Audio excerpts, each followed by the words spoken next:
Bonjour et bienvenue sur Culture Passion, l'émission du pôle culturel de la radio web de l'UTL 65. Culture Passion ou embarquement immédiat vers la galaxie Culture 65. Dans le cadre de l'émission de la radio web de l'Université du Temps Libre de Tarbes et de Bigorre, nous donnons la parole aujourd'hui à Guillaume Ruhl, jeune auteur bigourdan. Bonjour Guillaume. Bonjour. Alors Guillaume, vous êtes l'auteur de 2 livres, Le Marcheur et La Nuit. Bon, vous allez venir présenter Le Marcheur dans le cadre de l'atelier Libres et Rencontres à l'Université du Temps Libre. Mais avant cela, nous aimerions que les auditeurs de l'UTL vous connaissent un peu. Donc vous allez un peu nous parler de vous. D'accord, pas de problème. Alors, que dire de moi? J'ai grandi à Campan, donc dans les Hautes-Pyrénées. Donc vous êtes Bigorre. bigourdan. C'est ça, exactement, un local. Et j'ai dû quitter pendant quelques années la Bigorre pour aller faire mes études, puis ensuite attendre que ma compagne finisse les siennes à Bordeaux. Et ensuite, dès qu'on a pu, on est revenu dans les Hautes-Pyrénées. Actuellement, je travaille à Argelès et je vis à Visquère. Bon, alors vous allez nous parler quand même de votre intérêt pour l'écriture, hein? Oui, c'est un intérêt que j'ai depuis toujours. Depuis petit, j'ai toujours aimé d'abord lire et ensuite écrire. C'est venu notamment le premier souvenir que j'ai à ce niveau-là, c'était à l'école où on avait une activité à la bibliothèque de Bagnères qui consistait à piocher des phrases dans différents livres et ensuite on mettait tout en commun et chacun récupérait certaines de ces phrases pour faire un petit texte, une petite poésie. Et j'ai beaucoup aimé, donc ensuite je me suis mis à écrire moi-même mes propres phrases, à faire de la poésie. C'est comme ça que je suis arrivé à l'écriture. D'abord par la poésie. Oui, ensuite même vous avez écrit du rap. Ouais, c'est pas... malheureusement, c'est une période de mon histoire au collège où j'ai essayé d'écrire du rap. Mais mes talents de rappeur n'étant pas exceptionnels, j'ai très vite arrêté. Et je me suis remis à la poésie qui est quand même très proche du rap au final. Et ensuite, petit à petit, il y a des textes un peu différents, des petits textes, des petites nouvelles, et puis petit à petit, de plus en plus longs. Voilà. Et alors, l'idée du roman, quand est-ce que vous l'avez eu? C'est venu un peu plus tard, dans les moments où j'étais dans mes études en DUT. J'avais écrit une nouvelle qui me semblait être un bon début en fait pour un roman et donc j'ai essayé de creuser ça. Avant ça, il y avait eu des tentatives de romans fantasy, etc. quand j'étais au collège, mais bon, c'était plus des copier-coller de ce que je lisais à ce moment-là plutôt que vraiment le fruit de mon imagination à 100%, on va dire. Alors, parlez-nous de votre inspiration. Alors, pour ce qui est de l'inspiration, la façon dont je trouve les idées, j'ai jamais eu trop de soucis à en trouver.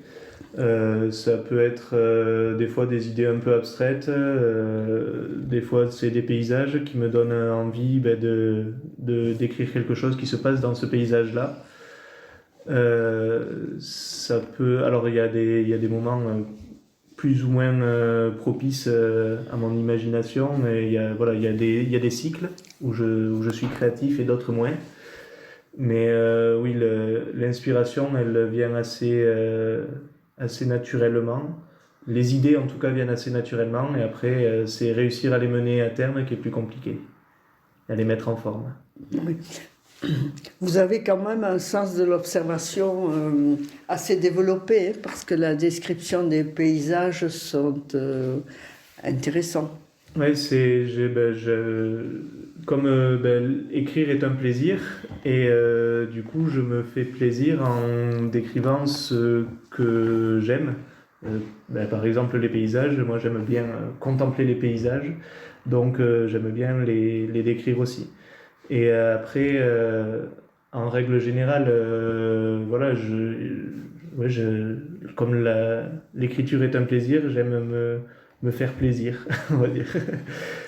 Oui, alors vos paysages, les lieux ne sont jamais nommés dans les livres. C'est ça c'est pour plusieurs raisons. La première, c'est parce que comme ça, je ne suis pas prisonnier du paysage. C'est-à-dire que si je nomme les choses, il faut que ce que je décris corresponde corresponde à la réalité.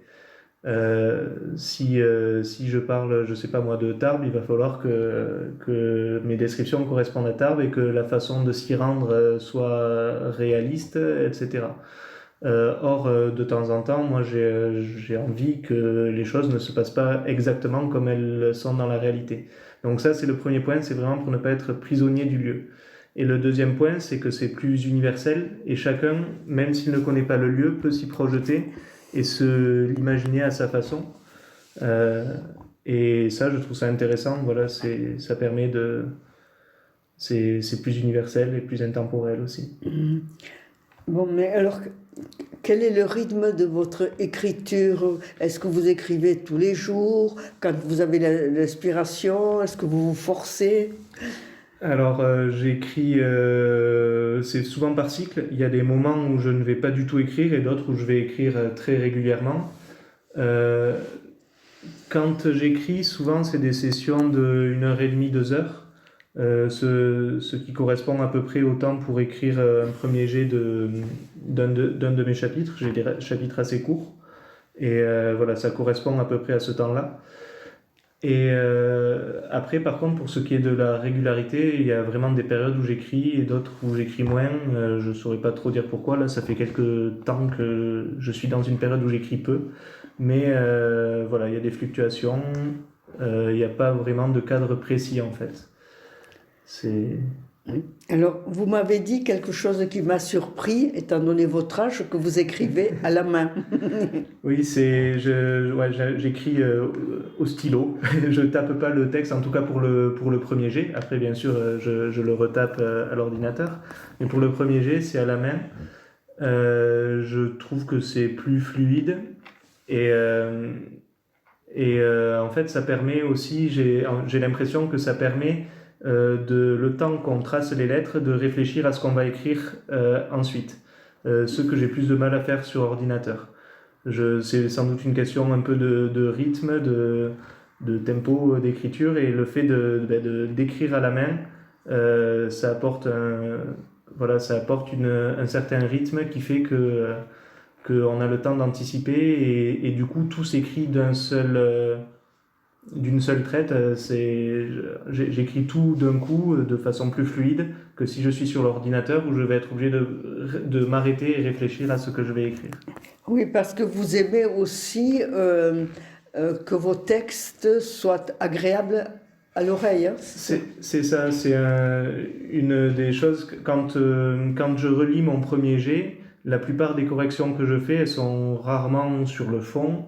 Il y a bien sûr des corrections orthographiques, etc. Mais surtout après, quand je change des mots, quand je rajoute des choses ou que j'en enlève, c'est plutôt pour que ça sonne bien.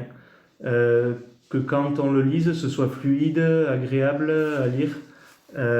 Et voilà, c'est quelque chose, je ne sais pas si c'est vraiment sur la sonorité, mais en tout cas, c'est ça que j'y mets dessus, c'est que ça sonne bien. C'est peut-être mon goût pour la poésie qui ressort à ce niveau-là, le fait que voilà, ce soit rythmé, que ce soit fluide, c'est le mot que j'essaye de chercher. Bon, alors, et où écrivez-vous? Là aussi, c'est très varié. Ça peut être sur la table de mon salon, ça peut être dans ma voiture. C'est notamment pour le marcheur.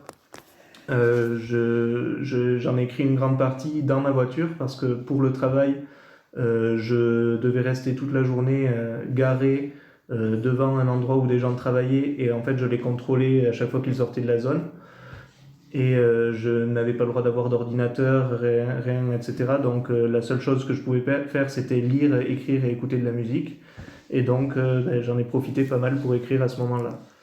Mais ça peut aussi être au bord d'un lac pendant les vacances, ça peut être voilà, j'ai pas de cadre précis.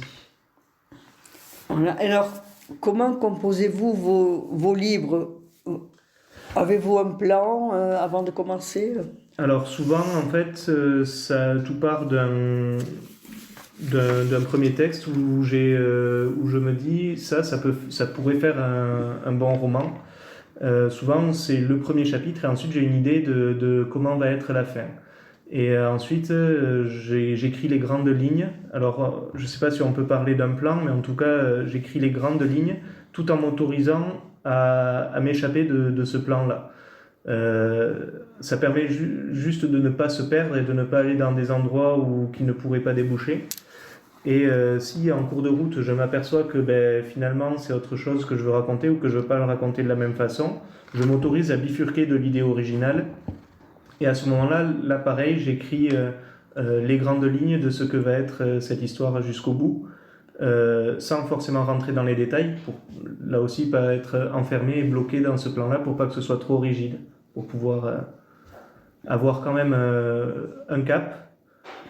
Savoir quels sont les points par lesquels je souhaite passer, mais par contre après la façon dont je vais d'un point à l'autre n'est pas forcément très définie. Bon, alors nous allons parler de la manière dont vos livres sont édités. Tout à fait. Je suis en auto-édition, c'est-à-dire je suis mon propre éditeur. Alors dans l'édition, il y a 3 modes d'édition principaux. Il y a l'auto-édition, l'édition à compte d'auteur et l'édition à compte d'éditeur. L'édition à compte d'éditeur, c'est ce qu'on connaît habituellement pour les grandes maisons d'édition, c'est-à-dire l'auteur fournit un texte, l'éditeur se charge du reste. L'édition à compte d'auteur, c'est un système un peu hybride, mais qui souvent en fait c'est de l'auto-édition déguisée, donc c'est quelque chose que je ne recommanderais pas aux gens. Et l'auto-édition en fait on est son propre éditeur, c'est-à-dire on choisit tout, la mise en page, c'est nous qui nous chargeons de la correction. Alors on peut aussi faire appel à des correcteurs, etc. Moi j'ai la chance de ne pas avoir ce besoin-là, parce que j'ai déjà une bonne orthographe et puis j'ai un entourage qui permet aussi de corriger. Donc ça c'est l'une des choses. Ensuite j'ai la main sur la couverture et ça c'est quelque chose qui me plaisait. J'ai pu moi-même définir l'apparence de mon livre, sa forme, aussi la mise en page. Voilà, j'ai la main sur toute la conception du livre et ça c'est quelque chose que je trouve intéressant. Et après il me reste plus qu'à payer en fait l'impression. Et voilà, ça permet aussi de fixer moi-même le prix auquel je veux vendre mes ouvrages. Moi je sais que ça fait partie de mes critères, j'essaye d'avoir des livres qui sont pas très chers, parce que j'ai envie que tout le monde puisse les lire. Et ça fait partie des choses aussi qui sont permises par l'auto-édition. Oui, et puis vous m'avez dit aussi que vous étiez impatient. Voilà. L'autre raison qui m'a fait choisir l'auto-édition, c'était un peu l'impatience. J'avais envie d'avoir un livre fini entre les mains. Et les délais de réponse des maisons d'édition, puis de traitement, une fois qu'il y a la réponse, il faut attendre entre 3 et 6 mois pour avoir une réponse d'une maison d'édition. Et puis il faut aussi ensuite, il y a quasiment, à partir du moment où on a la réponse, il y a quasiment 1 an avant la sortie du livre, en moyenne. Donc tout ça, ça m'a fait aussi hésiter, le fait de ne pas avoir la main sur la mise en page, etc. Tout ça, j'ai pesé le pour et le contre, et voilà, je me suis dit que l'auto-édition était le bon moyen. Mais oui, l'impatience d'avoir l'objet fini a fait partie des critères. Oui, alors aussi, vos livres ne sont pas très épais. Tout à fait, ouais, c'est des romans assez courts. C'est parce que j'aime que les histoires se terminent. Et souvent, ça c'est peut-être lié moi aussi à ma façon d'aborder l'écriture, comme il faut que ce soit un plaisir. Au bout d'un moment, j'ai peur de me lasser, ou alors comme j'ai envie d'arriver à la fin de mon histoire, de précipiter les choses. Et donc avoir des histoires relativement courtes, ça permet aussi d'éviter moi que je me lasse aussi de mon histoire ou que je me précipite pour la finir. Donc je pense que c'est lié voilà, à ces deux choses-là, le fait que mes romans soient courts. Oui, donc vous aimez encore écrire pour le plaisir. Vous avez la chance que ce ne soit pas alimentaire, votre écriture. Totalement, oui. Si je devais vivre de l'écriture, mon rapport changerait sûrement. Et puis surtout, ça rentrait dans les détails des auteurs qui vivent de leur écriture, c'est quand même assez rare. Mais oui, ça reste un plaisir, un loisir. Que j'essaye de faire avec le plus d'application et de sérieux possible quand même, parce que voilà, j'ai envie que ce que j'écris soit beau. Mais oui, ça reste un plaisir. Donc, Vous aimez aussi beaucoup rencontrer vos lecteurs. ouais, tout à fait. Moi, j'aime beaucoup parler, que ce soit de l'écriture en général ou de mes livres en particulier, avec notamment ceux qui ont lu, parce que ça permet aussi d'avoir les retours, de savoir ce qu'ils en ont pensé, en bien ou en mal. C'est toujours intéressant. Et puis aussi de savoir ce qu'ils en ont tiré, parce que des fois, nous, on n'a pas forcément conscience de dire ou de faire passer des choses dans les livres. Et chacun, en le lisant, il prend à sa propre lecture des choses. Deux personnes qui lisent le même livre vont pas forcément en avoir la même interprétation, vont pas forcément y voir les mêmes choses. Et si ça se trouve, ils vont voir des choses que l'auteur lui-même n'avait pas conscience de mettre dedans, ou même ne voulait pas, mais où inconsciemment a mis des choses. Par exemple, pour mon roman Nuit, quand des gens de ma famille m'ont dit « mais là tu racontes grand-père », pour moi, je n'avais pas du tout fait le lien au moment de l'écriture, et après, avec le recul, je me dis oui, il y a sans doute des points communs. C'est pas une histoire, c'est pas biographique ou autobiographique ou quoi que ce soit, mais oui, il y a des choses qui viennent de là, et c'est toujours intéressant, voilà, de voir ce que les gens ont lu, en fait. Oui, vos lecteurs se projettent dans vos histoires. C'est ça, la façon dont ils s'emparent de l'histoire. C'est ça qui est sympa avec l'art en général, c'est qu'il y a ce que dit l'artiste, il y a ce qu'entend ou ce que perçoit l'auditeur, le lecteur ou la personne qui voit les tableaux. Bon, alors, avez-vous des livres en projet ? Oui, j'ai 2 livres en projet qui stagnent depuis pas mal de temps maintenant, mais je vais finir par réussir à avancer dessus, qui sont dans des styles totalement différents. Déjà, entre Le Marcheur et Nuit, même s'il y a forcément des points communs, puisque c'est quand même la même personne qui les écrit, mais c'est 2 histoires totalement différentes et de styles assez différents. Et là, pareil, les deux livres que j'ai en projet sont très différents.